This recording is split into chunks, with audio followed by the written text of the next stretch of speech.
திராவிட முன்னேற்ற கழக கூட்டணியில் இருக்கக்கூடிய 2வது பெரிய கட்சியாகிய காங்கிரஸ் இது நாங்கெல்லாம் கடுமையா போராடி நாம தேர்தலில் வெற்றி பெற்றுக் கொண்டிருக்கிற இந்த தருணத்தில் இப்படி திருச்சி சிவா பேசினது என் போன்ற காமராஜரை நாங்கள் தெய்வமாக மதிக்கின்ற என் போன்ற தொண்டர்கள் மனதை புண்படுத்துகிறது.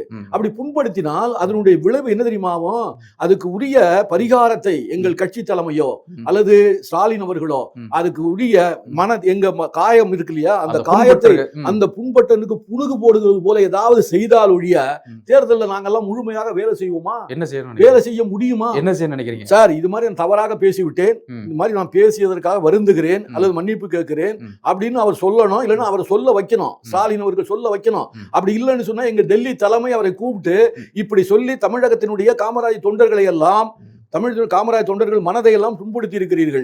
இது நம்ம தேர்தலில் மிகப்பெரிய காயத்தை ஏற்படுத்தும், மிகப்பெரிய எதிர்விளைவு பின்னடைவை கொடுக்கும். அதனால் அந்த காமராஜ் தொண்டர்களுடைய மனதை காயப்படுத்த மனதை நீங்கள் ஆற்றுகின்ற அளவுக்கு நீங்கள் ஏதாவது செய்ய வேண்டும் என்று டெல்லி தலைமை கூட கூப்பிட்டு சொல்லலாம், தப்பே இல்லை.